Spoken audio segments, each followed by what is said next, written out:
State Representative Jeffrey Elmore, and as you can see, I'm doing the weekly session update for this week from the House. The peculiar weather this week and the weather warnings shut down our work in Raleigh this Thursday, so I actually had to leave the office on Wednesday afternoon to make my way home. It was about a 5-hour loop from where I stay to get back to the House. Because of that, the actions of the General Assembly this week, there were several things voted on, but I'll just talk to you a little bit about how some of the stuff is moving. First, House Bill 264, the Emergency Powers Accountability Act, was heard in Judiciary this week, and now it currently sits in rules. What this bill deals with is actually the role of the executive power of the governor and how long that can last. When these laws were originally written, no one had an idea of a statewide pandemic. Most of the laws dealing with the emergency powers were weather related in reaction to hurricanes or floods, things of that nature. So we've never really seen an emergency declaration held this long. So what this bill will do, it proposes that yes, the governor can declare an emergency, but after a certain period of time, he would have to consult with the Council of State, which the Council of State is made up of the Lieutenant Governor, the Secretary of State, the Auditor, the Treasurer, the Superintendent of Public Instruction, the Attorney General, the Commissioner of Agriculture, Commissioner of Labor, and the Commissioner of Insurance. All of these positions are elected statewide in North Carolina. So with this Council of State, he would have to present a reason or rationale why the emergency would need to be extended for a very long period of time, and they would actually vote on it. So what this does, it kind of creates a balance of power with the statewide officials when there is an emergency declaration. This bill will most likely be seen on the floor, and we will send it over to the Senate. We will see. I think it'll be very difficult for the governor to sign this. I think it would be difficult for any governor to sign this. So there's movement on that.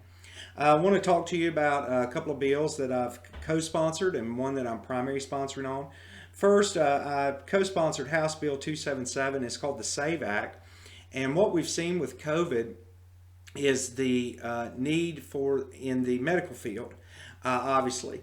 And we have some very interesting laws dealing with the role of nurse practitioners, what they can do, what they can't do. They can do some things, but they can't do others.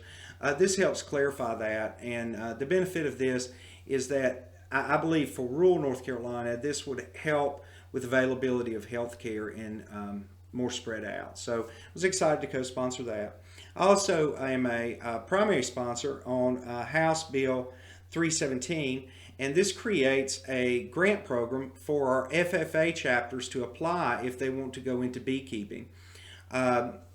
As you can read different articles on the agricultural front, the honeybee is critical, and some of the populations are becoming diseased. So this is a small way that students can learn about beekeeping, learn about what the honeybees are about, but also creating more hives to help with the shortage of the honeybees.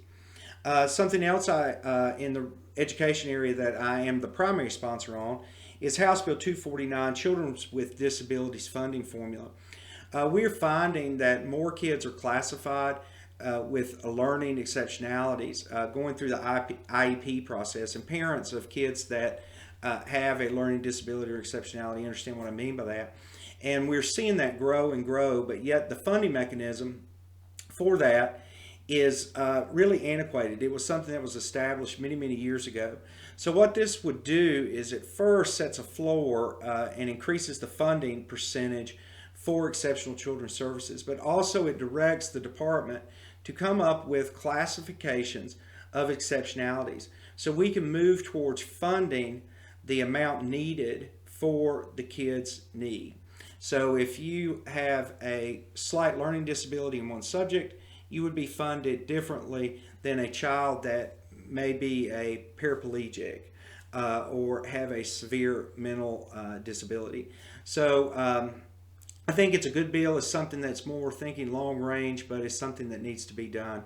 I know it was short this week. Hopefully with the weather and everything else moving into next week, we'll get more in a normal track